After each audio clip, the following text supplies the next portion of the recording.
Tinawag na treasonous ni Senadora Risa Ontiveros ang umano'y gentleman's agreement sa pagitan ni dating Pangulong Rodrigo Duterte at Chinese President Xi Jinping.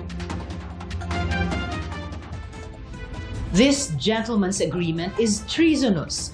Kung totoo itong kasunduan, mukhang isinuko nga ni Duterte ang teritoryo ng Pilipinas. Kasabay niya ng paghain ng resolusyon ng Senadora para maimbestigahan ang mga detalye sa kasunduan. Dinepensa naman ito ng dating tagapagsalita ni Duterte na si Atty. Harry Roque na siyang nagkwento sa media tungkol sa kasunduan. Ay kay Roque, hindi ito makukonsiderang treason dahil walang giyera o labanang naganap. Tingin naman ni retired Supreme Court Associate Justice Antonio Carpio, kayang panagutin si Duterte kung may ginawa siyang krimen noong siya'y nasa posisyon pa.